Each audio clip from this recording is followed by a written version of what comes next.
All right, so everybody, thank you so much for joining us. My name is Mark. I'm the president of the Australian DeFi Association. We are here at the amazing Greythorn offices. Put your hands up, all the Greythorn folks. Greythorn, there's a few out there. We thank them for this lovely, amazing space. What a great place where they have less space for the desks and much more space for meetups. That's my kind of crew, right? Hint, hint, Cloudtech.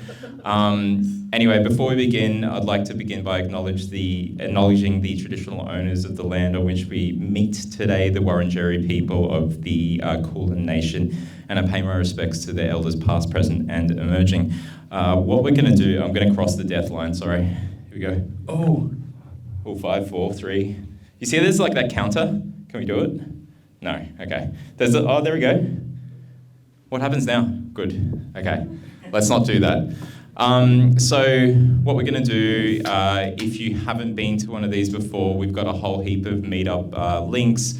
You've got like the Twitter, you've got the YouTube. This is recorded, just there. So if anyone wants to do street pass, we'll cut that out. But there's some amazing things that are going on around the space. This is our biggest month. So if we count the 31st, we'll have had 5-6 meetups just this month across the country. And there's really big reasons for that. 2024 is a year to be bullish. We're going to do a quick little update about what's happened around the space. Then we've got some great interviews and presentations from some folks that are here. All right, I'm going to move over to here. Let's just test this because I need to test the mic. I need to make sure that this other mic works. There we go, the magic of technology. All right.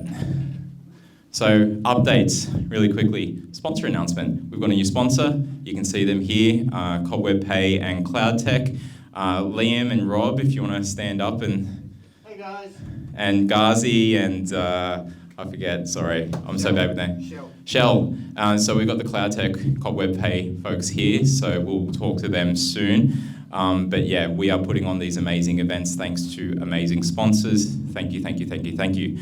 And we will come back on that. And so there's a few things. Our association, we've been lucky enough to become partners with Blockchain Australia in terms of their policy forum. We'll talk a bit more about that, but this is something where they're delivering their insights from the industry to the government so that we actually, because we're going to get regulation. Sad it may be for some, but it's necessary. But we're going to get the right kinds of regulations through conversations like this. And what I wanted to show you as well as part of that regulation, what we're doing to help them. It's not just that we're going to be a community supporter. We're doing it this year for all of our meetups, and you're going to see a lot more AI in these spaces. So imagine the transcripts, everything I'm saying and being recorded right now. What was being said at our national event on 2 weeks ago, last week, sorry. All of that plus our historic events. Imagine that you can now talk to it. You can get insights, you can see what was said, you can see what Liam did or didn't say, for example. You can see, is Mark bullish on whatever? How have the trends happened over time? All of that because we're taking the transcripts and putting it in there.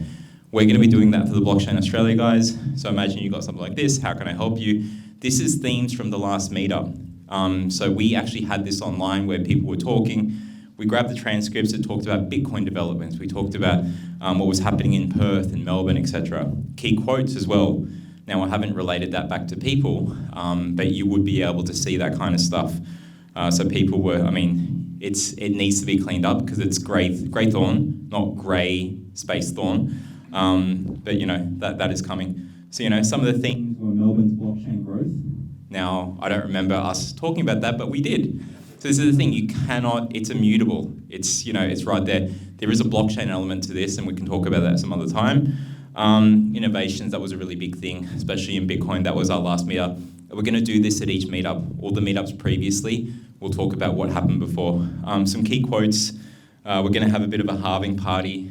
So people in Perth were talking about that.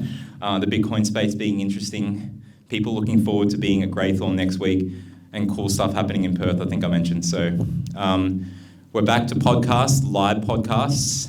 Rob, I think we're going to get you on one of these. So it'll be at this venue. Now, normally you would see the Opera House there in the background, but someone decided to park their ship there. We're going to have to talk to the owners.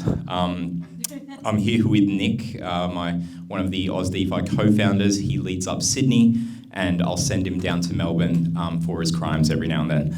So I did a cool podcast with Tom Mitchell-Hill. We talked about AI and blockchain, so that's really cool. Tom writes for the Cointelegraph. He's always interested in these events. He's based in Melbourne, so I'm surprised he's not here. That's okay, no, he was busy. But yeah, some amazing things that he's doing. He's got a new podcast out, so definitely worth checking out. And then just to recap, there's a whole lot of things going on around APAC. So whether it's Steve and Rochelle from Blockchain APAC traveling up to Singapore, they're in Japan next month for FinTech Week. We had Oz CryptoCon late last year. Hands up who went to that? A few of you? Amazing. All right, well, I think it's in Sydney, this year. But yeah, some amazing things happening. Please do travel up. We do welcome people from Melbourne. So Web3 Socials, Upside. Who's been to Upside? Yep, great space. We'll do some events there as well. So they're just over in Cremorne. Oshi Gallery as well. They've got some great stuff there. They were in the news recently for somewhat unfortunate, they got broken into. But we love their events and venue and stuff. So we'll do some more stuff there. And we'll do some more stuff with Cloudtech, obviously. We'll talk about the gallery at some point. The Blockies was great. Recognizing some people in the industry last year. This is the Hashlock guys. They do contract audits. Stables were, they won the, of the year? Project of the year. It's on the screen. Oh yeah, okay, there you go. What was it that they won? Who are they again? No, so they won the Project of the Year, so really amazing to see that. They won 2 awards, so I wasn't sure which one I was trying to think of. But yeah, so they've got a good team there, great judges as well, really diverse set of opinions and whatnot. It wasn't easy to judge these things.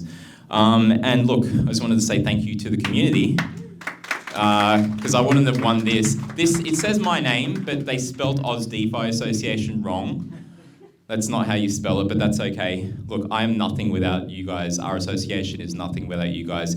And if you are interested in becoming part of this, helping to run these events, we're not always going to be traveling. I wanted to be here for the first ones. I'm in Brisbane in a few weeks. There's people that are here that are really doing amazing things. Liam here, there's Hamish. Where are you, Hamish? Up the back there. Lauren, where's Lauren? Lauren's there. Hand up higher, come on. There we go. So there's a few people, and Jerome and a few others that are really going to help us out. And then, before we get to the presentations, could I get one of the Cloudtech folks up here to say a few words? Go, Liam. Yeah, sure. I'm Liam. I'm going to tag team with Rob because I'm the edgy one. Rob's the investment banker, so we have 2 different perspectives. I won't take up too much of your time. We've been around for a while. We're based in South Melbourne. Sorry, I'll just get my distance right. For the last couple of years or year and a half, we've been doing a few things around, but we haven't really pushed out into the community. So now for us this year, we've launched Cobweb Pay in September. We're growing roughly on average about 40% volume per month. So we're doing all right. If the bull market happens, that will happen a lot quicker. We're doing some research partnerships with RMIT. We're launching a stable coin, which I'll let Rob talk about as he's running that project. He's also the group CTO. As Mark really quickly mentioned, our office is in South Melbourne. We've taken we have the whole floor, and we've taken a third of our floor and we're turning it into an NFT gallery. So depending on contractors, which is always a little bit random, we're probably opening early March. So we'll update you on that. I'm going to hand over to Rob now. Thank you. Almost. So I'm Robert. I'm a recovering banker. So it was about 2 months I've been at... where do I need to go? Can I do it without? No, you need to record it. We've got to record it, yeah. Okay, we'll try that again. I'll go over here. So I'm a recovering banker. I've been at Cloudtech for about 2 months now, running the stablecoin project. Before that, I ran the stablecoin desk at National Australia Bank, which was interesting, having one of the big 4 banks go into crypto and decentralized finance and public permissionless blockchains. We had some interesting risk governance meetings, I can absolutely tell you. FinCrime was a really interesting process to go through at a big 4 bank. But I realized that, I got bored with printing money endlessly on the balance sheet of a bank, so I thought I'd come in and do it at a startup. So I'm super excited.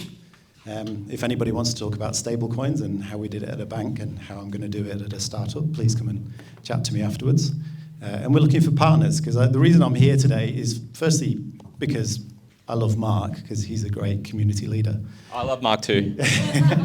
And secondly, because there's a community here and it's about collaboration. We are not going to reinvent finance and decentralize it and make it much more about customer-centric without working together. So wanted to say I'm here to help, here to collaborate, and thank you for the invitation today, Mark.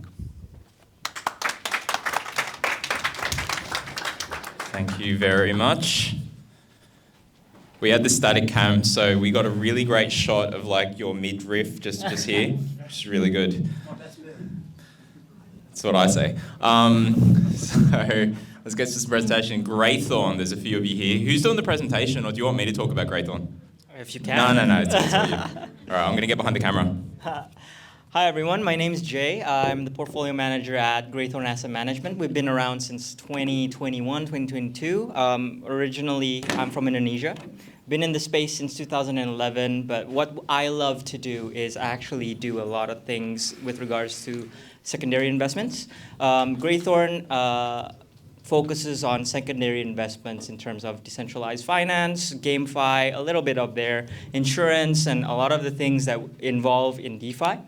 And what we do is normally a research-driven thesis with regards to a lot of our investments. So an example for that is a lot of the LRTs that are involved in the Ethereum restaking. We've identified that a bit earlier on. And also with a lot of the perp dexes in the past, and now we're kind of interested in a lot of the AI stuff that is being worked on. So if you do have any questions with regards to that, feel free to reach out to me or any of the Greythorn partners. And yeah, please enjoy the rest of the presentation because I'm not going to take a lot of time with this. Everyone knows. So thank you so much. Oh, and also, sorry, I forgot to add this, but there is an Ethereum Melbourne event that's going to happen tomorrow at 450 Burke Street. If anyone's interested in learning about the dev side, about Ethereum, Lib is going to be doing another event regarding privacy and Ethereum scaling there. So that's it. Thanks. Thank you. Where's my man Alex? Come on down. This is your microphone. I promise it's secure. And this is just you presenting. I could interview, but I think you're a better presenter. But you guys all know about like the SEC and Twitter hack? Yeah, that was fun. Anyway, let's talk about that. Yeah, awesome. Hello, guys. Thank you very much for having me. I've been around the DeFi community here for a little while. First time presenting here. So yeah, thank you very much for having me. Where's the clicky thing? Oh, yeah. Cool. Just the middle one? Boom.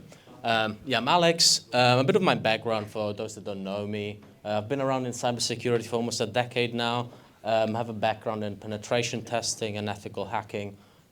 Work lots like with big banks and ATM. Oh shit. And always had a passion for secure software development and code reviews. Started back in the day with like C, assembly, Java, and yeah, all sorts of languages. And then a few years back, 3-4 years ago, a good mate of mine calls me and it's like, hey, have you seen what's been happening in like DeFi and blockchain? Like these are real hacks, you know? Because like if you work with big banks, it's really hard to make a case or funds gonna get stolen. They always come with excuses here and there. And then I saw DeFi, I was like, oh, you just take it and it's gone. It's not like stealing user details and that you maybe can monetize on the darknet or whatnot. This is real and lots of money is being stolen. So I've been like crazy about this and yeah, never looked back. Other topics that really interest me is also privacy. Originally from Germany, so we have lots of background with like Stasi and things like that. So yeah, for those that are not history, but it's like monitoring government surveillance and those things. So if you want to chat about that, hit me up later. Always super nice to speak about those things. The presentation, it's not so much about the SEC, but MFA. Everyone familiar with MFA, 2FA? Yeah, so I'm going to use MFA as a term, often interchangeable, but 2FA refers usually just to two-factor authentication. So it'd be password and then you get a text message on your phone or something like that. I prefer MFA, also like in the information security space from an academic point of view. People usually prefer MFA because we shouldn't limit ourselves to 2 layers, maybe you need 3 or 4 based on the risk of your application or your enterprise or whatever. Maybe you're like a politician or something. So before we get into MFA, I think the space has matured a lot since I first started looking at it. Everyone is aware about smart contract audits, the big hacks that happen in smart contracts. Like, no one really trusts a DeFi project these days if they don't get audited. So I think we've done really well here, and the space is maturing really fast. But one thing we are not looking at, that it's not only about smart contracts. If you look at the top 10 hacks of 2023, actually half of them, at least the top 10, were not strictly related to smart contract compromises. They were not related to vulnerabilities in the smart contracts, or at least they weren't exploited. Often private key leakage or other sorts of compromised third parties. So that's why I really want to highlight the importance of operational security and all the other things, because hackers will always choose the easiest way in.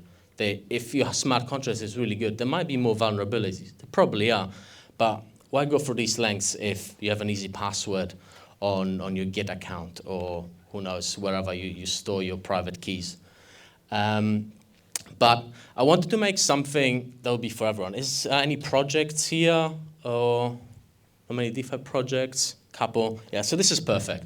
This is something that everyone can implement. So hopefully by the end of this presentation, I can get at least one person to implement MFA on their Twitter.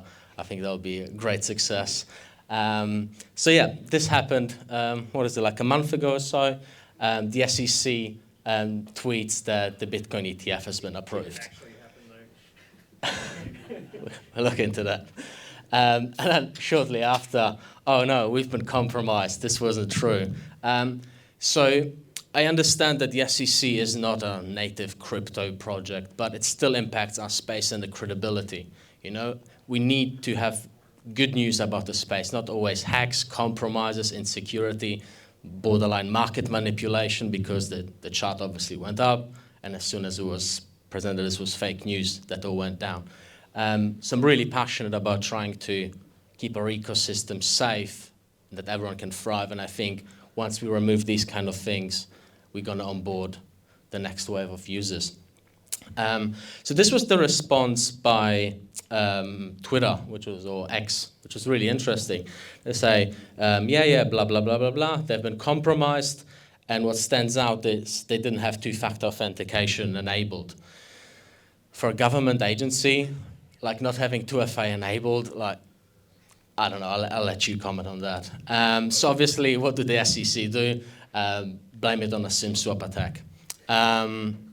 So what is SIM swapping? Basically, they can find out through various means. Maybe you expose it on your website. They quickly check forgot password on Twitter, put the phone number. If it's registered, it will show up your account. So they found out the mobile number that was associated to the account, reached out to the telco and were like, oh, sorry, I lost my phone. Can you please issue another SIM card so I can get my phone number back and call my family or whatnot? Got the SIM card swapped, went on the website, put in their phone number, forgot password, get a new code, changed the password, took over the account. Once your account has been taken over, like it's gone. It can take you days to get it back, and you can make so much damage, especially if it's this kind of caliber of account. Seriously, is that what they did with the SEC? I'm not going to get into speculating what happened.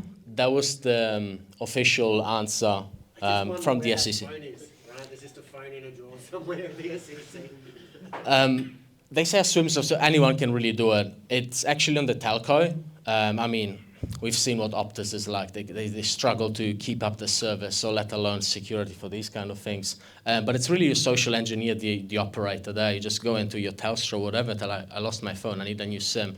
If they don't check your ID properly, they'll just issue a new SIM. Takes a day or two, you'll get a new SIM and off you go. But good point here. This was in the States. So I was like, what is it like in Australia? Like something that applies to all of us here. Actually, it is. It didn't even take me long to find this. I had us like not even a month ago, Medion. They make those SIM cards for Aldi Mobile and probably some others. They did barely any checks. So you could go to them or to Aldi and they wouldn't even check your passport or anything, just issue a new SIM card. So if you're with those operators, you're at great risk.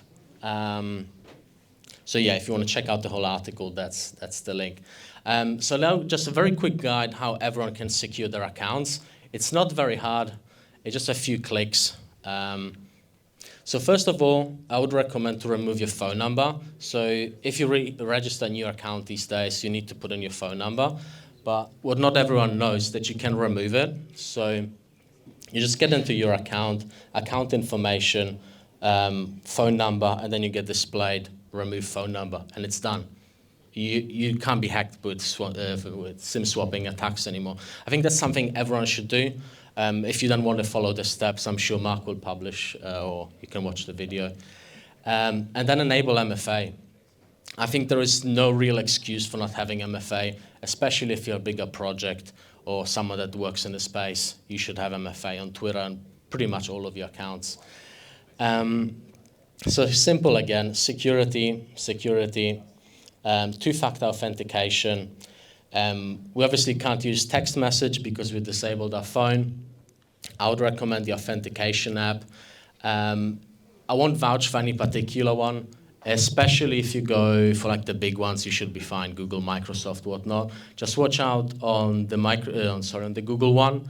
If it's linked to a workspace account, it can sync there. So if someone in your organization gets compromised, they can get your OTPs. That's a hack that happened. So apologies, this is so convoluted, but yeah, hackers are at it all the time. But yeah, authentication app, and you should be sweet. So last thing, I think that's quite important to me. So if it's so simple, why doesn't everyone implement these things? And that brings me to the last point of this presentation, the psychology behind cybersecurity. I think there's lots of like blaming in our industry. Lots of posts, oh, they've been audited, but they still got hacked and they missed a vulnerability and whatnot. And the thing is, security is not binary. It's not like you're secure or you're insecure. It's a degree of risk, and everyone has a different risk profile. And it's up to us to decide or to define how much risk we can tolerate. Obviously, if you're a DeFi project and you're handling hundreds of millions, your risk profile is pretty intense. So you need to have security, and you need to implement proper measures. If you're like a private user on Twitter, even if someone takes over your Twitter, it's not that bad, you know? But in respect to all your users, if you have a big project, and it's also hard for the projects, I think that's one thing that no one mentions, because security is really the opposite of usability. So every security step you add complexity and you ruin user experience. So let's take the X example. Before, if you just have your password, you put in your password and you're inside and you're using the application. If you have MFA, you put in the password, then you need to go to the authentication app, then you need to put the code, and then you are in the application. So you see how this creates friction for the user. So it makes sense that lots of protocols, projects, dApps, whatever, cannot go too crazy, because at the end you still want to onboard new users. You want to have a functioning project, a nice user experience. Just to recap this, I think you just need to be kinder to each other, and it's a big challenge having a good compromise between security and usability. This is probably mostly towards the projects, but yeah, that's pretty much it. Thank you very much. If you want to connect, there's links and websites and whatnot. Thank you very much. Amazing. Thank you so much. Security is really important. And what's interesting is that if you're in the AI space, it's, hang on, let's just sort that mic out. Oh, I'm going to kill the thing again. Are we okay? Yeah, we're good. Oh, that's not good. Hang on, over here. All right, trying to, in crypto and with AI, you can do a lot of things as a sole founder, like, trying to run with mics around and stuff. It's not so easy. But I just wanted to say that one thing that is interesting around security is that blockchain really helps AI when it comes to security. It's not just the micropayment. It's not just, the cool things that blockchain can do with supply chain and auditing. But security is really important, and people are finding that out more and more. There's this need in AI to have a proof of human. How do we know that it was a human that did that? Blockchain can help. So, security is a really interesting topic and, at the very heart of what we do. What we're going to jump to next is a cool group I like to call Tech Femme Fusion. I like to call them that because that's who they are. All right, Dr. Pink, over here. Oh, do you prefer a side or? No, it's all right. Okay. Thank All right, you. let's check your mic. You're good. You're on. You want the slides?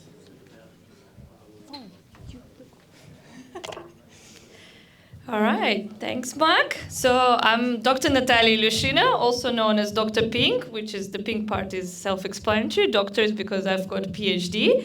So I am a research fellow and a lecturer with 14 years of experience in tertiary education and professional development training and data-driven business research. And today we're going to present our project with Olga. Olga, can you introduce yourself? Hi, my name is Olga, and I've been part of this community quite some time, so I can see some familiar faces. I work in marketing in tech since 2007-8, and this is pretty much how our project became a real thing. So we understood that the things How it what got we're doing conceived. together. Yes, so what we're doing will complement each other. So marketing and data analysis and different AI tools, which is really a trend now, and lots of businesses that don't know how to utilize them properly. So, and our experiences will showcase, yeah. So yeah, what happened, as Olga pointed out, how it was the project got conceived, we accidentally ended up in the same workshop where we were separately presenting two different uses of AI. I was talking about how to use it to analyze data so that you don't need to know Excel, which is a painful thing for most of us.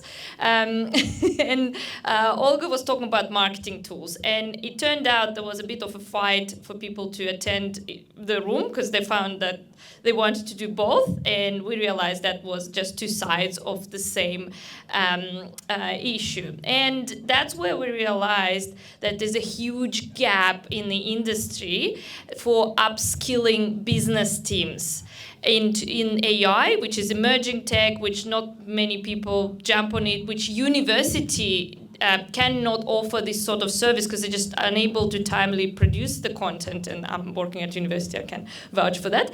And that's what, and on the other end, businesses themselves don't know that that's what they need. So it's a little bit of a tricky situation that it's not always obvious. That's what's missing gap in upskilling to actually successfully embrace digital transformation and success in the current tech ecosystem. And pretty much the project aims to help businesses integrate different AI tools and to showcase all the team members how to use them properly. And to start with is all the data requirements, data privacy, so which is lots of traditional tech businesses, trust me, they just close their eyes, we've never seen, we've never used, and other industries too. We used to get these questions like, am I not able to check all my data of my clients or subscribers into ChatGPT? I was like, no. Tough luck. Don't do that. And so from pretty much data requirements, data privacy, data security, into how to choose appropriate tools for your business needs, and how to train your team, how to utilize it properly, because there's so many different tools out there, and there is no need for you to subscribe for every single tool that you think or might help your business. So this is the idea of, because as Nataliya said, we saw the gap in, based on the questions we were asked, we saw the gap that is people need to get more education around that. Thank you. And here we go. That's what was the idea. And the first workshop, the inaugural product, and the first full product, obviously, that we're offering is next week called Simplify to Amplify, where we have a 1.5 hours workshop, me and Olga presenting exclusively to a small group. There's just a few tickets left there, surprisingly. Not really. And that's where we're going to be helping and showcasing what we can offer. Obviously, just the first product, and that will inform the next steps. The idea is to close that gap in bringing businesses on the level where they can successfully integrate AI and everybody in the team on the same page about AI, data marketing, and obviously we are leveraging the industry expertise of Olga with my academic rigor. So hopefully we're covering all the bases there for successful delivery. So QR code there, subscribe. I just want to mention, of course, so we partner, I would say, with Not Centralized, and we will be utilizing Psych, the AI tool, to showcase, because it's slightly different to just a ChatGPT, slightly different because they have a different layer of protection, encryption. There you go. Yeah. So they know the stuff.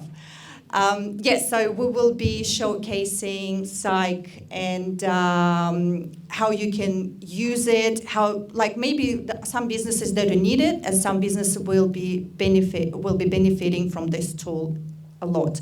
So yes, please, if you're interested, if you need to get some insights, welcome, and we will keep you updated on other initiatives we'll be running. Looking forward to see you all there. Well, not you won't all fit, but thank you. That's it. Thanks.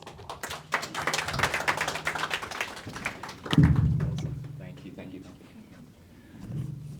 All right. Okay, so yeah, if you guys seriously, like, hands up here who, I'm going to say isn't. Hands up here who isn't using AI in anything, whether for personal or for work. Is there anyone? Yeah, look at that. Oh, mate. All right, we're going to have a talk after class. If you asked this question a year ago, right, it was only a few months into ChatGPT, there was a lot more hands. I think we did something like that here. You asked it 6 months ago, maybe 3/4 of the room were somewhat, but most for personal. And now everyone. Whether you're using it for business or not, whether you even recognize that you're using it, I think it's going to be like the future of blockchain. It will just be synonymous. You won't even realize that the reason why when I send money overseas to a cousin, they can spend it today, it's blockchain, or why I'm getting smart recommendations, or why, as soon as I'm talking to a mate about whatever it is, all of a sudden I'm getting that in my phone. Oh wait, that's just normal. That's just normal, the phone tracking. That's okay. Anyway, definitely sign up for that. We record this, as I mentioned, if you guys had missed that, all the links are going to be in the show notes and whatnot. We're going to get a live version of, I guess, the Daily Gway. Anthony Sassano, do you want to come on down? The price is right for you. Here's your mic, sir. So I had a topic for you. I thought we'd start off with Farcaster, because you've been talking about that a little bit more recently, but you have talked about it a while ago. But for the lovely people that are here that may not have heard about it, what is Farcaster? Why should we care? Yeah, for sure. So I'll get the mic right here. Yeah, so thanks for having me, by the way, Mark, again. And for those of you who don't know me, my name's Anthony Sassano. I'm the world's biggest ETH maxi. It's the best way to describe myself. And Mark, you picked one of my more, I guess, like aggressive tweets, I should say. And me just saying that crypto Twitter is really shit, even though I spend so much time on it. Like a lot of time on it still. We'll blur that out. Yeah, no, that's fine.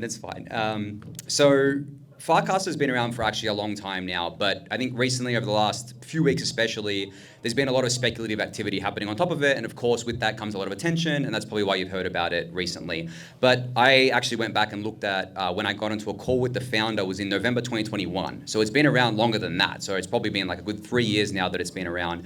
And basically the goal of Farcaster has been to rebuild Twitter, or at least kind of a Twitter-like social network from the ground up, crypto native, like make it so that it's crypto native first and foremost.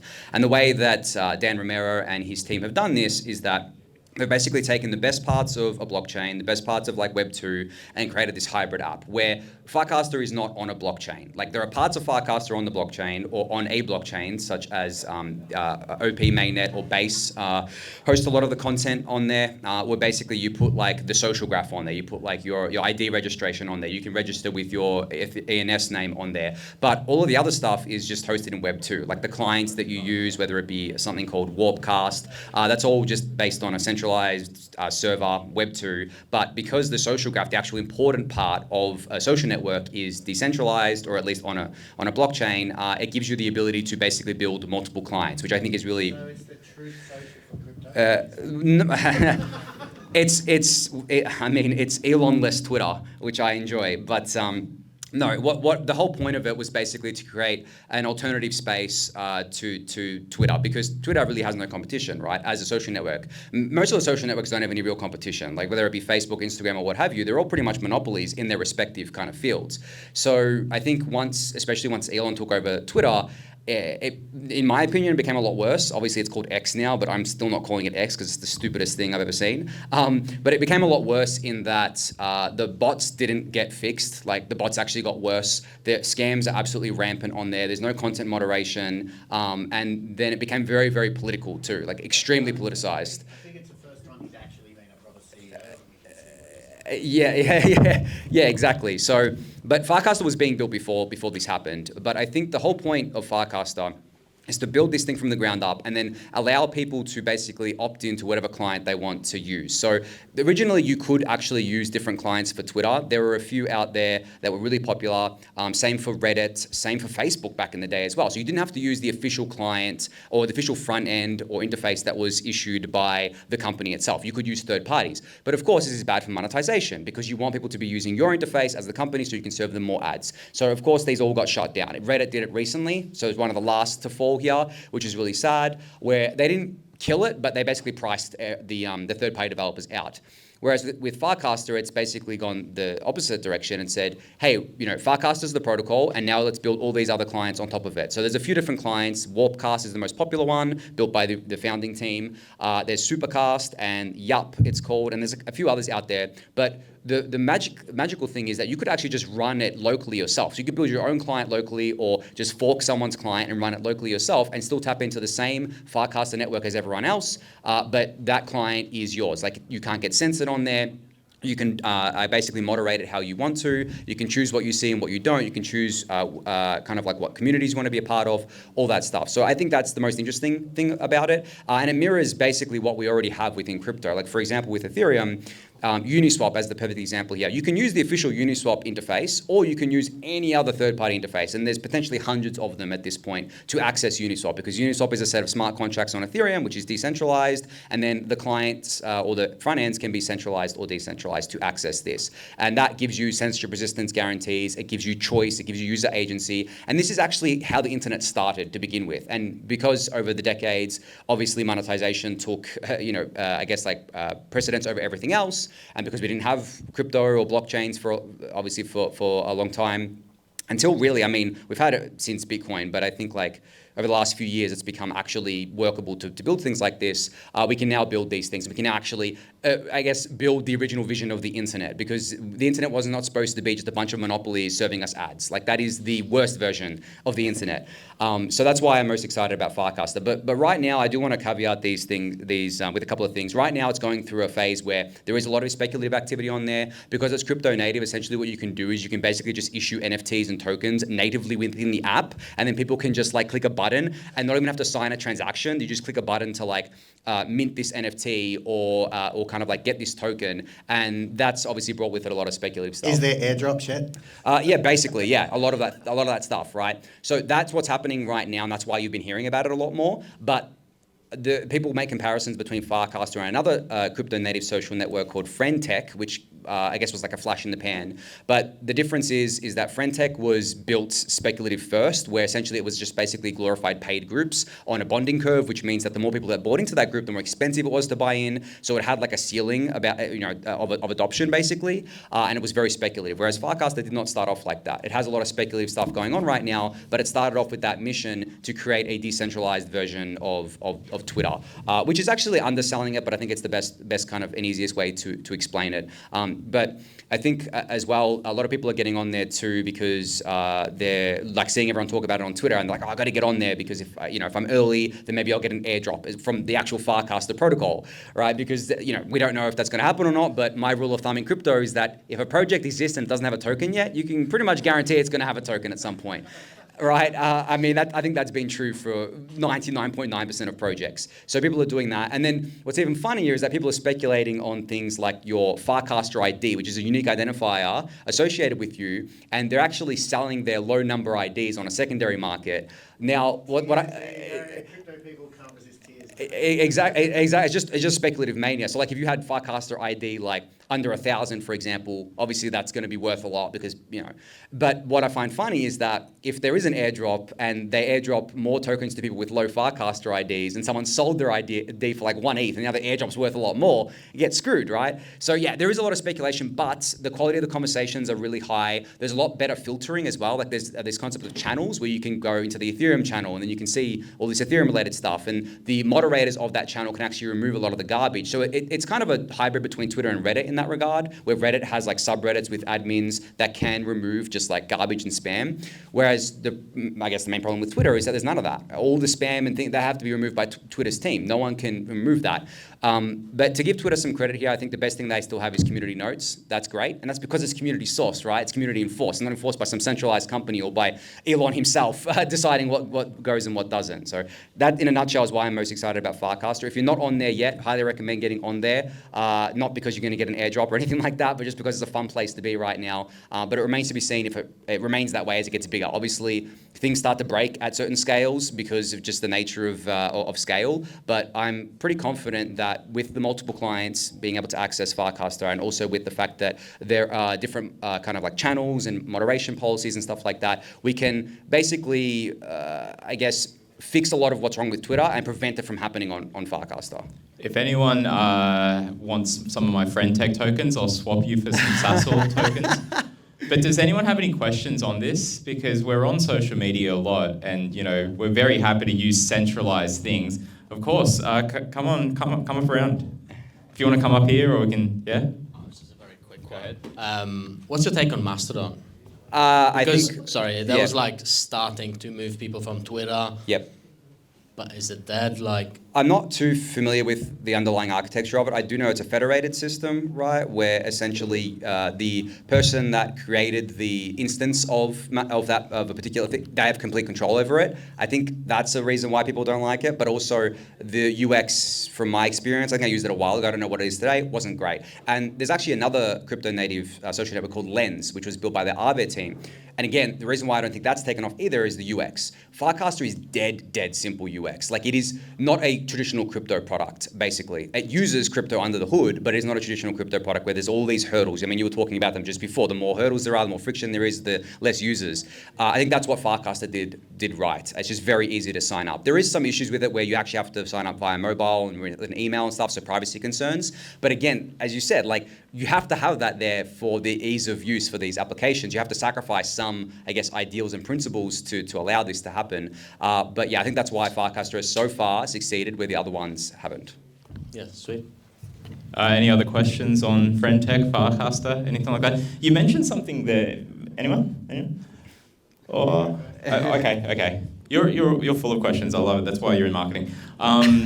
But you mentioned the ease of use thing there, and that's really interesting because things like, say, ChatGPT that burst onto the scene and it was nothing but like a chat box, yet you got all this value out of it. Do you think that that's, what we're seeing here and why people have jumped onto this, like that ease of use? Yeah, definitely. I mean, I think people underestimate like how little hoops people are willing to jump through to do anything in life, not just in crypto, but anything in life. People want the least friction possible, even if like you're giving them a monetary incentive. It's actually crazy. People are complaining that they now have to work for their airdrops through point systems. I'm sorry that you're not getting absolutely free money anymore, guys. Like, that's the kind of, I guess you can call it entitlement, but that's the kind of thing that you see across the ecosystem. So I think that just collapsing down those barriers while maintaining security, I think that's critically important, definitely, because the more barriers you collapse down, the potentially less security you have is the kind of Goldilocks zone of where you want to be, because crypto apps traditionally have been just very cumbersome to use. I mean, maybe us as power users, we probably think it's easy, but it's not. And I think the perfect example of this is wallets, for example. Like MetaMask as a wallet is terrible. I don't want to kind of crap on the MetaMask team. They've done a lot of great work. They've built something really robust, but it's for power users. It is not the thing that's going to onboard the masses. And there are much better wallets out there, but the switching costs of a wallet is really, really high. I have a lot of friends who I'd say, hey guys, like, can you just get off MetaMask? Like, stop using MetaMask because it's very inferior to these other wallets. One of them is called Rabby, for anyone who hasn't heard of it before. And they're like, well, I mean, to do that, I have to transfer all my assets, and then I've got these addresses, and I don't want to import my private key into a new thing. So the friction there is massive. So I think that if we can start from a good base where we don't create the switching costs to begin with, and we just create like a low friction user experience, that's going to onboard more and more people. I think we'll have some sort of DAO where you throw all of your private keys into a bowl and something happens with it. But you're right, like that friction is really strong there, and I get why, Farcaster, but this is just for the social media. There's going to be these ease of use things with blockchain elements in other things that we use day to day. Are you seeing, apart from like the social media outlet, some people feel like, for you, it feels like this is like a strong part of what you do. You're really educating the community. For some people, they need it for therapy, to get out of like the work stuff and get into crypto Twitter, or maybe now it's Farcaster. But are you seeing other places where it's got that blockchain element underneath that, is actually quite interesting? Are you seeing anything like that? Here and there, I think it's still really early. I think that the concept of hybrid apps has been, I call them hybrid apps, and what I mean by that is they use Web 2 and Web 3, and they just store the important parts on the Web 3 side of things, like on a blockchain, and then they use Web 2 for everything else. I think that has traditionally been shunned by people because they're like, it's not the ideals of Web 3, it's not censorship resistant, it's not decentralized, but putting everything on chain is just dumb. Like, it doesn't work. Like, a blockchain is a very specific use case in my eyes. It is a root of trust, and if you put like the minimal amount of things possible on there to enable your other use cases. So as I said in Farcaster's example, you put the social graph on there, you put the IDs and the registry of the account on there, but you don't put the entire client on there and try to run it on there because it just doesn't make much sense. It's going to be slower and more cumbersome than a centralized database, and you're not going to get the benefits of it. But yeah, I mean, I'm seeing happen with Farcaster. There are, as I said, like patches here and there.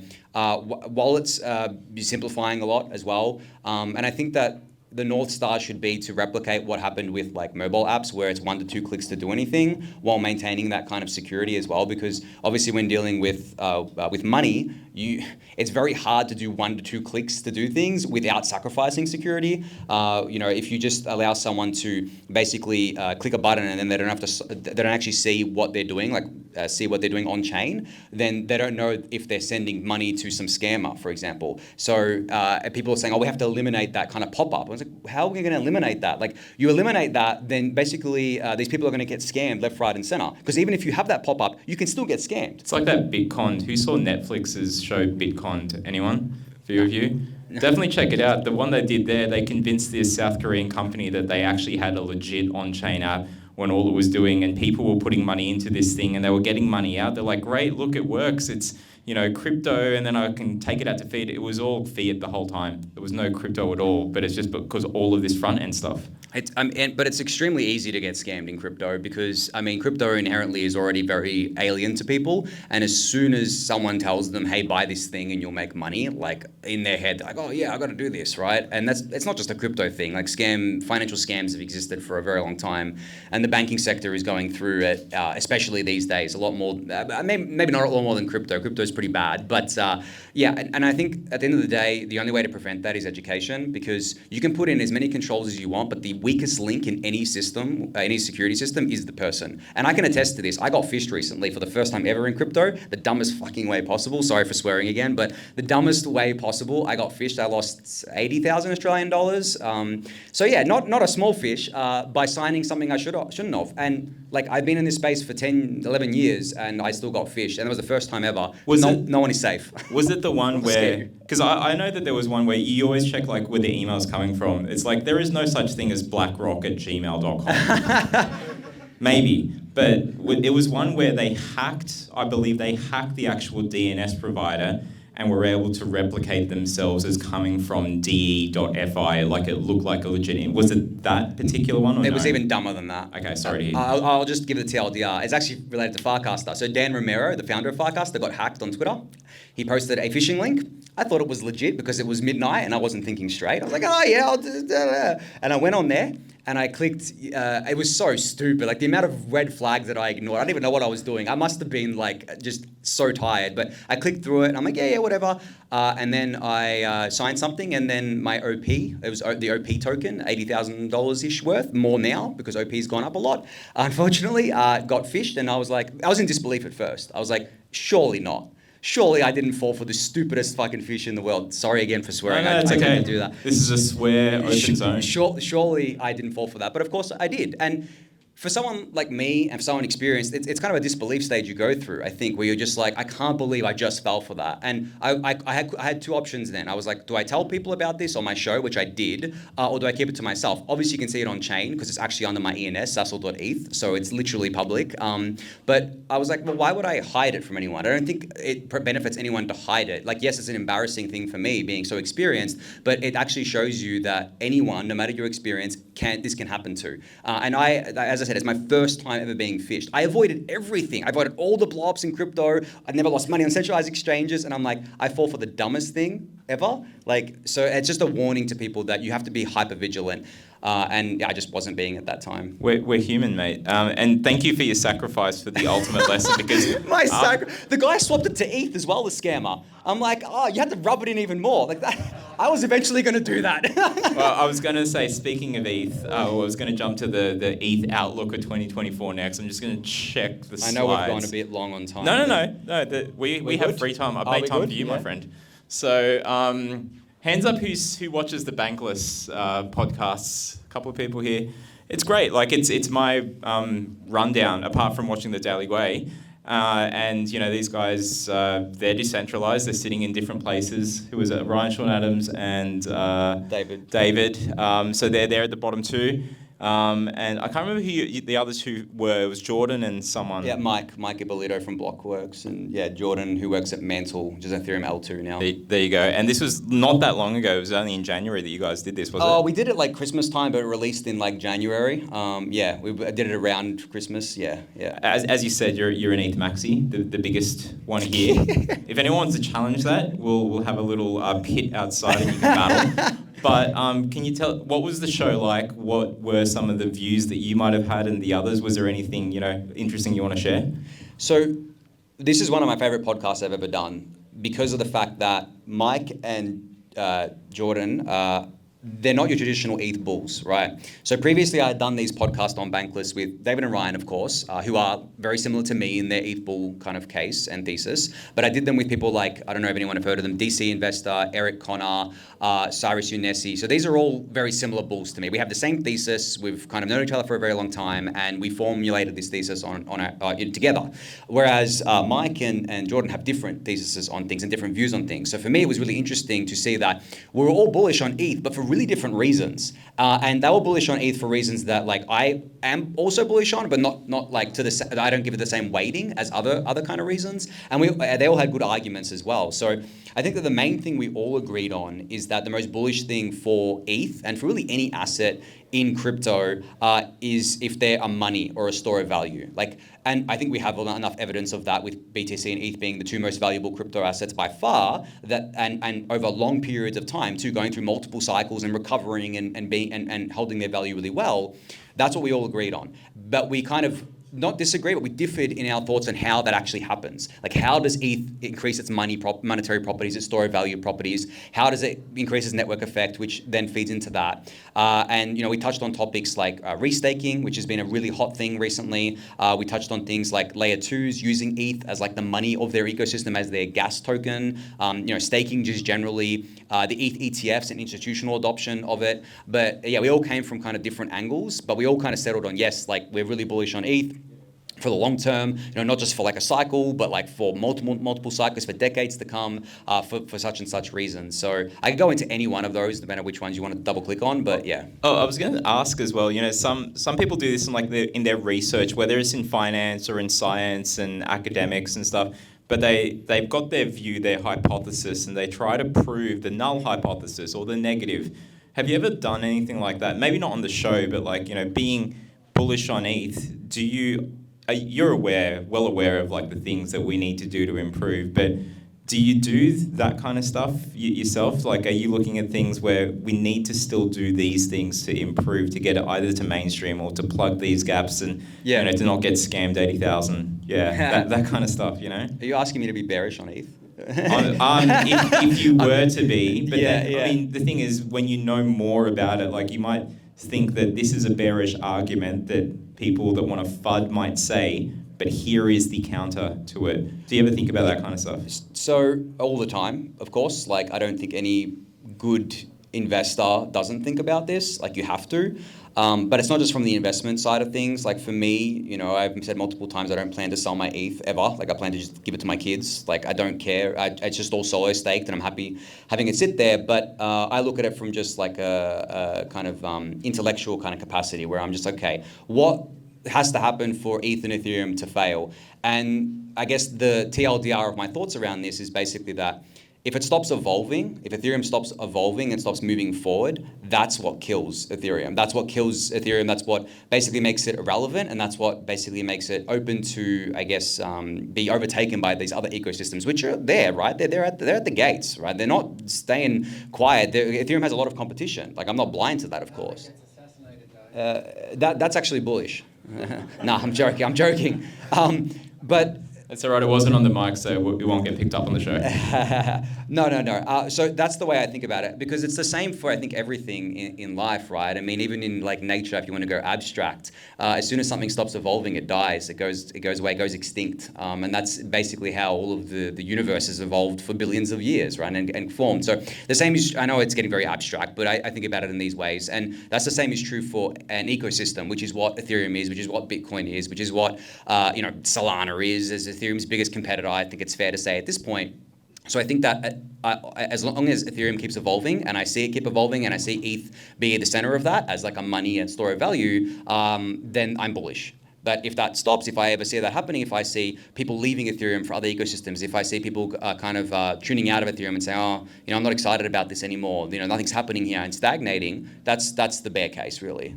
Does anyone have questions on Ethereum, the Bitcoin ETFs? I mean, we spoke about DeFi on Bitcoin in last week's online event, which is recorded and shared. And like I said, if you're interested in talking like ChatGPT to what people said, we can arrange for that too. But does anyone have questions here? Well, we've got the man here in front of us. Liam's always full of questions. Hamish, anyone? Yep, question right here. Let me just jump on over. You go, sir. Just a bit of an introduction. My name's Tim Carr. I work I volunteer with the IEEE for blockchain and DLT kind of working groups. One question that you mentioned is the evolution of, it doesn't have to be Ethereum, it could be anything, right? How do you see the confirmation, because Mark said the big word before, the R word, regulation, but there's another side which is standardization, right? And I'm not sure if you're aware what the IEEE does. Yeah, okay.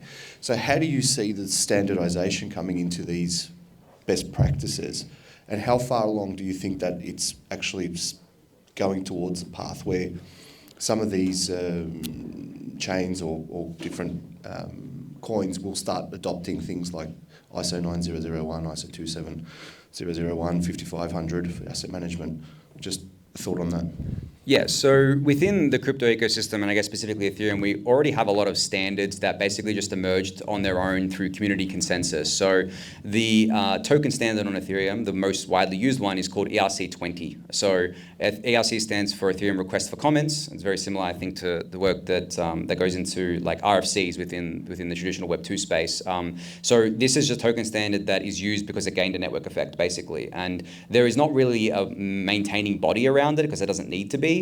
But that's like a simple standard. And then there's an NFT standard, which is again an ERC standard. Then you can go beyond that and look at standards around the Ethereum protocol itself, like the spec of the Ethereum protocol. Again, it's all maintained by the community. It's all maintained in a very similar fashion to, I think, how Linux is maintained, really. I mean, I think Linux might be even more centralized though, because it's got Linus Torvalds at the helm, right? But in terms of just the community coming together and building these things as open source kind of standards here. Going beyond that, there are standards being developed for things like the layer 2s on top of Ethereum. They have actually a call now that they do, and this is just the very start of it, called the roll app call, I think it's called, where they're trying to land on standards and formulate standards and then push them out so that we can essentially replicate what we already have within Ethereum layer 1 and bring that out to layer 2. So I would say that it happens just through network effect, really, and it happens in just whatever consensus happens on these things. And it's not a perfect system because the ERC20 standard is not perfect at all, and there are better token standards, but it's extremely hard to change that, and the switching costs are really high. So everyone's just like, okay, well, we're stuck with the ERC20 now for token standards. Let's make sure that any of the drawbacks we can kind of fix in other ways, like maybe at the user interface level and things like that. So there is a lot of that stuff going on. I mean, I'm not an expert on it, definitely, but yeah, standards definitely exist here within Ethereum specifically, but also within crypto. I mean, there's the standard for seed phrases, right? Like the BIP39 or something like that. It's just, I can't remember the exact thing, but that's a standard seed phrase. So that's all the hardware manufacturers for the hardware wallets, they stick to the same standard. So that not, some of them go off and do their own thing and then users get confused. It's like, why does this work here but not work here? So it really is just a network effect thing at the end of the day, where the community will come to consensus on it, and then whatever gains the most network effect will become the default, but there'll be some offshoots here and there, definitely. But I mean, the vast majority of it is open source, which is the beauty of it, is that like everyone can come together and coalesce around one thing, or offshoot and do their own if they think they can do it better. But you have to get the community rallying around that. You have to get the network effect around that. Otherwise, it doesn't matter how much better your standard is, if no one's using it, then it's kind of irrelevant, right? So yeah, hopefully that answers your question. Yeah. Awesome. Yeah. I remember the last time we were here, we did this, right? Yeah. I didn't recognise you in the elevator. I was going to I want to get back to Farcaster because I'm not that familiar with it, but I just sort of thought, like, 100% agree with you on a couple of things, right? The average, 10% of the blockchain world is, doesn't like regulation, is quite good with difficult wallets. But 90% of the world, they don't care about VHS versus beta. They just choose the one that you can buy more stuff. Laserdisc versus CD, they don't know. So that front end, that user experience doesn't have to be blockchain at all. Mm-hmm. So I guess coming back to Farcaster, right? Like I've touched on the venture capital side in my career, and like ultimately at some point it's about MAU, like monthly active users and growth. Like how are they? They're definitely going to have to capitalize at some point, right? Like it costs money to run servers, it costs money to expand. Do you have any sort of understanding about how they're doing that now? Is it self-funded? Is it growing? So generally taking money at an early stage kind of corrupts you a little bit, right? Yeah. I don't know if they're VC funded. I'm going to say probably not, because Dan Romero is former Coinbase, was one of the earliest Coinbase employees. So I think it's self-funded. And I think he said no multiple times to taking VC money, because obviously he's probably had a lot of people reach out now because they want to be on top of things and be part of the hot new thing. Look, I don't have any insight on this. I do believe they're going to have a token eventually. Now, tokens can be good and bad, of course, depending on how they're used. But right now, I actually forgot to mention this before, it actually costs $5 a year to have a Warpcast account or Farcaster account. So you're actually paying, yes, yeah. So I think that's the most sustainable model. I know paying for something is a friction point for users, but if it's as simple as like just paying with crypto and it's like really fast, it's abstracted away and it's cheap, like I think $5 a year, I mean, for us it's pretty cheap. Maybe for like people in other parts of the world, it's not. But I think that you can do various things with like the tokens, who's running the infrastructure, and then you can do like token incentives to bootstrap it, like the cold start problem that a lot of services have, right? To bootstrap things. But yeah, if you want to make it sustainable over the long term, you have to have paying users at the end of the day. Yeah, I mean, ultimately, I think everyone in this room is probably aware, like if you're not paying for something, like you are technically the product. Right? Yeah. Well, and in crypto, it's actually even worse, because like you are paying for something sometimes when you buy the token, but if the token is being used to subsidize the network, then you're basically still the product, right? You are the yield, so to speak, as we say in crypto. But I think each interface and each front end will have their own monetization strategy as well. So there'll be ones that maybe they have ads on there, and instead of like charging users $5 a month, they eat that cost, $5 a year, sorry. They eat that cost and they just serve ads instead. And maybe the user chooses that. They're like, oh, I don't want to pay. I'd rather just see ads, right? That's, I think, where the problem is with a lot of things, is people never really had that choice. But it's a hard balance too, because I already see people complaining. Like people will say, oh, YouTube blocked ad blocker and you can't use ad blocker on YouTube anymore, or they made it hard to use it, and now you have to pay $25 a month to use YouTube without ads. Like, I get that that's not like a small amount of money, but like if you're using YouTube enough to justify an ad blocker, that means you're getting a lot of value out of it, right? And I think what happened with Web 2 is it brainwashed people, or at least it changed people's minds about paying for things. They're like, they're expecting everything for free, but then they complain that why is all these ads everywhere? It's like, because it's not free. It costs money to run these things. Like the servers that run YouTube, they were running at a loss for a long time. The only way they were able to do that is because they were under Google. Yeah. So I think that there's a fundamental kind of shift in thinking for a lot of people now of going back to this model of actually paying for things, or at least having the choice to pay for things if you don't want to be served ads. Because as you said, like there has to be someone paying for it at the end of the day. It's not free. Yeah, also, but like I think we understand this in crypto, like it's an arms race, right? I lived in China for a long time, and if you wanted to get out, like you had to have a VPN and you had to pay. Otherwise, if you use a free one, eventually it gets blocked. And I just sort of think like if you look at ad blocker versus YouTube, go out. I'm sure there's another piece of software that probably works, right? But you probably have to do some research, and that takes some time, and that's, don't want to waste your time. So ultimately, like it's just an arms race. You know? They'll block you. They want to serve you ads. There's a couple of websites that we use when we want to access like the AFR, to get around the walled garden. Yeah. But now most of them are blocked, right? Like you've got to find a new one. So I think that's normal, right? And I think it's probably healthy. Yeah, well, exactly. And but I think like a lot of people get annoyed because a lot of these services, you'll pay for them and they'll still serve you ads, right? Like think about all the streaming services. A lot of them are still serving you ads even if you pay for it. Like, okay, maybe you're paying for the basic tier, right? But they're still serving you ads. So people kind of feel like, well, now they're just double dipping. They're charging me for the service and they're serving me ads. So this is not just a crypto specific problem. But yeah, I think that it just depends on the expectations from people and stuff. And it's funny, this goes back, even before crypto, and this is not like a modern day thing. I remember I used to play a lot of World of Warcraft, like during my teenage years, and this was 2006, 7, 8, whatever. So back then, people were complaining that they had to pay like $20 a month. They're like, why would I pay $20 a month to play a game? It's like, that's $20 a month for unlimited playtime. And a lot of people who play that game played a lot. I know I did. I played hundreds of hours a month of the thing. For $20 a month, that's a pretty good deal. Like where else are you going to get that much entertainment for $20 a month, right? So I think that it's just subscription models have always been this thing that people just don't want to do. And I know that everything's gone towards a subscription model now. We've gone way too far to one side where everyone's like, I don't even own anything anymore. It's all a subscription model. Like I can't buy anything. This concept of like the millennial subsidy. Like everything. Yeah. All of those services are funded by venture cap money. Yep. Right? Uber just raises $50 billion and burns cash. Yep, exactly. Netflix is like, we just can't keep doing this. We're going to have to serve the ads because we actually need to balance. Mm-hmm. And that's what happens when the subsidy runs out. It reverts back to the free market.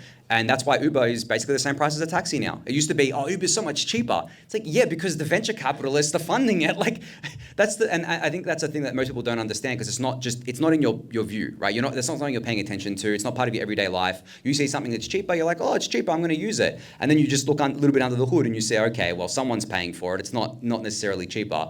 And yeah, I mean, Uber's the perfect example. And I think in crypto, it happens a lot, but it's even more hidden where people don't understand that the tokens that are being issued are paying for the service. Like, for example, a layer 1 blockchain, they're issuing tokens to pay the validators to keep the chain alive. So everyone will go on and say, Solana has such cheap fees. It's like, guys, they're paying issuance to these validators to run these beefy hardware, which costs a lot to run, right? To keep it, the 100% uptime, the bandwidth cost and everything, they're paying them in the token. So essentially, it's subsidizing the fees, essentially. So the cheap fees are a result of it being subsidized. So it's the same as the Uber example, right? You're literally paying a network cost, right? Yeah.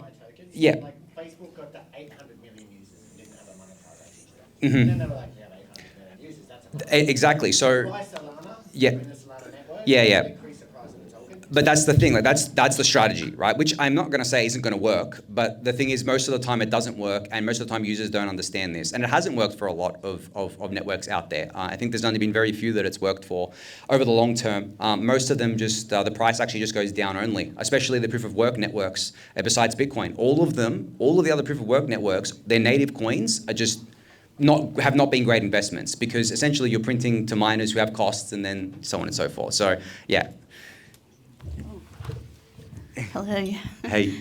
I wanted to know what your thoughts are in regards to the announcement of Ethereum's Deacon project. Denkun. Oh yeah, Denkun. Yeah, for sure. So Denkun is just the name given to the next Ethereum network upgrade that's been in the works for quite a while now, at least a year, probably a bit longer than that.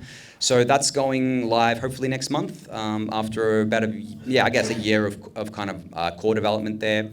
Now, there's a few kind of upgrades that are part of that, a few features that are part of that. The most popular one that everyone talks about is called proto-dank sharding, or EIP 4844.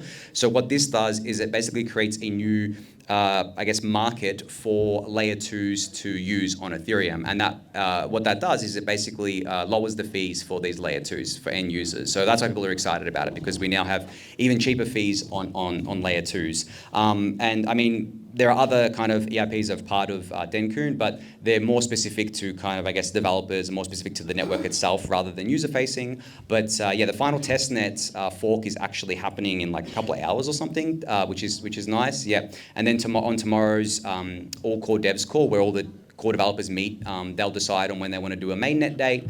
I've been speculating about mid-March for that. So once that goes live, a lot of the layer 2s are already ready to use this new feature. So you should see some instant kind of savings on them, which is the most exciting thing, bringing the fees down. But yeah, so anytime you hear these names, they're really just the names of the upgrade. And Denkun's actually an amalgamation of like two names, Deneb and Cancun. But this is all very kind of like core developer stuff. But yeah, Ethereum does these network upgrades periodically over time. They aim to do them every 6 months, but usually it ends up being every 12 months because this stuff is difficult. And the next one, you'll start seeing names about this, is Prague and Electra, or shortened to Petra. So if you start hearing about that, that's the next one after Denkun. And these upgrades usually have different kind of feature sets as part of them. Some of them have been worked on for years, some of them are new, but they're all they all have the aim of improving the Ethereum network overall. So just to give some extra context for people. Have we got some other questions from the crew here? Yep, right here, sir. Hi, this is a sort of advice question. MetaMask came out recently and said, you can stake your 32 ETH as a validator there using consensus infrastructure. I'm wondering what are the advantages and disadvantages of running a validator through them, both for a person and I suppose for the network. So, I mean, I looked at this and I was confused, to be honest, by the product, because like if you have 32 ETH, like I feel like you should just do staking on your own, like be a solo validator, so you shouldn't use other people's infrastructure. But I know that that's not something that everyone wants to do either. But at the same time, like you have so many other options to go with. Like there are so many different options to stake your ETH with, whether it be 32 ETH or whatever number of ETH you have. And there are a lot of these options give you what's called an LST, or a liquid staking token, which is essentially a representation of your ETH that you can go and use as a derivative, essentially. There's tax problems with that, though. Yeah, correct. But the thing is that like you can still stake your ETH with other services like Coinbase, for example, without getting this LST. So I know MetaMask came in and they're using consensus infrastructure in the back end. I just struggled to see what the value prop of that is over another service. I guess it's good for decentralization because obviously Coinbase already has, I mean, maybe not obvious for people, but Coinbase has a 15% market share already on the network. So not going with them and going with MetaMask or Consensus is better.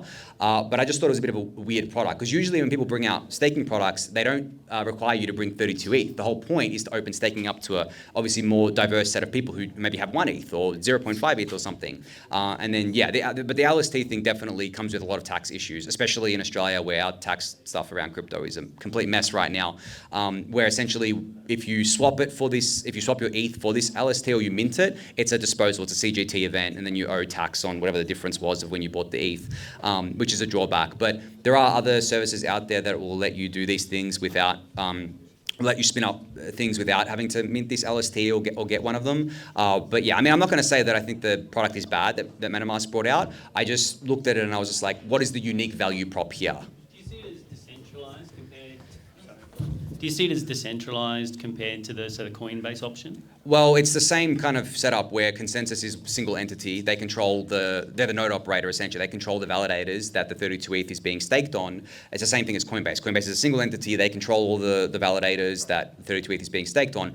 But in saying that, if you have the choice between Consensus and Coinbase, I would go with Consensus, because the thing is, as I said, Coinbase already has a large market share. So it is better for decentralization. Even though that it's a centralized entity, it is still better because they have like much less market share. So you're basically not giving more market share to Coinbase. So that's how I would view that kind of part of it. Yep.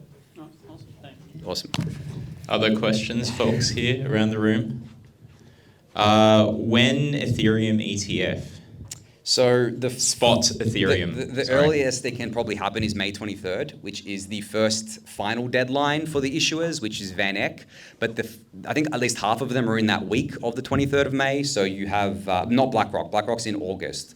But like people have different opinions on this, different odds on this. I've seen some of the ETF guys say, oh, there's a 60% chance it'll happen by the 23rd of May 2024. And just for those of you who don't know, if the SEC denies their next application, they have to refile, and they also open themselves up to lawsuits. That's why they didn't deny the BTC one, I think, on Jan 10th, because BlackRock wasn't due until March, but it was ARK that was in Jan 10th, and they approved them then. But I think you have to look at it from the perspective of, does the SEC want to keep losing in court? I think that's the deciding factor, because I think that the vote was 3-2 for the BTC ones. The deciding factor was Gary Gensler, who definitely didn't want to approve it, but he was forced into that position because the SEC kept losing in court. They lost to Grayscale. Oh, sorry. I think it's dying. They lost to Grayscale, which was the big win. They lost to Ripple as well, which is hilarious. But and they also lost, I think, one based on a DeFi project as well. So I think that if you take a look at it from that lens, and then you look at what this year is in the US, it's an election year. It's one of the biggest election years in US history. The Democrats need all the goodwill that they can get. The SEC is currently chaired by a Democrat. So I think that they don't want to open themselves up to more lawsuits. They don't want to keep losing in court. So just on that basis, I give the ETH ETFs a very good chance of being approved by that 23rd day. But at the same time, there are people that can come up with arguments as to why that won't happen. And good arguments, mind you. I'm not going to kind of bury my head in the sand here.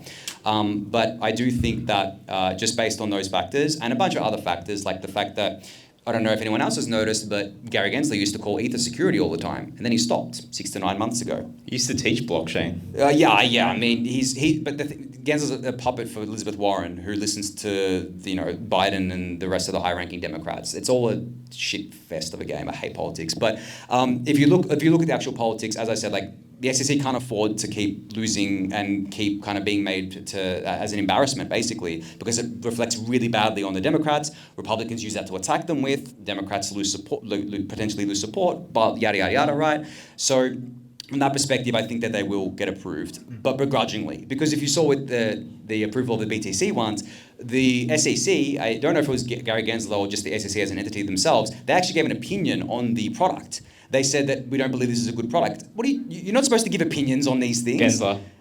All the commissioners gave, like, there was one commissioner, Hester oh, Peirce yeah, no, gave they give their opinion. Yeah, but the thing is that the SEC themselves as an organization is not supposed to say whether something's a good or bad investment, right?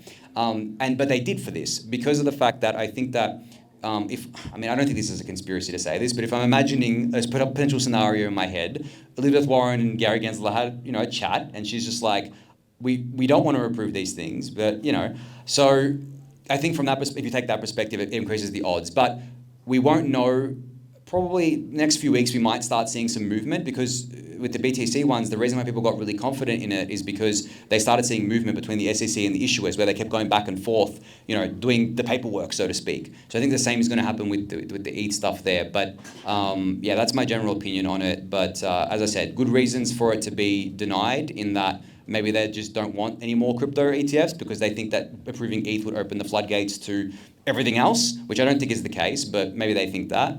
But yeah, I think that we'll have to see by May 23rd what happens. Well, it was the year that Biden was facing Trump in the election. Kansas City Chiefs were up against the 49ers in the Super Bowl. Was that 2020 or 2024? It's the same thing, It feels like we've just been in this time warp. If there's no other questions, anyone? Going once, going twice. I think everyone wants to get to networking, but yeah, that's fine. Yeah. Anthony Sassano, thank you so much for joining us. Thank you. Everybody, thank Anthony. Thank you.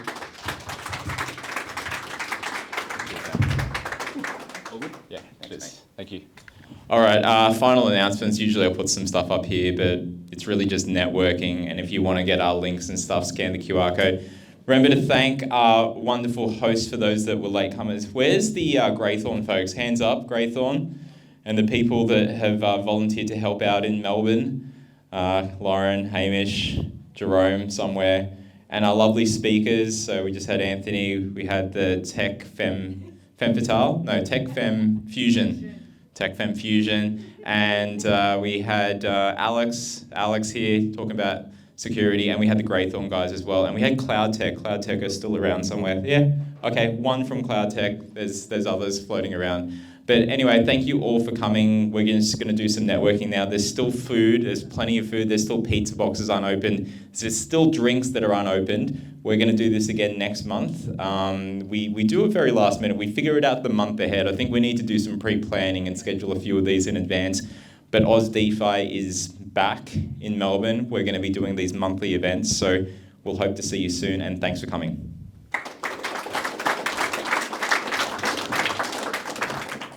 All right, go drink.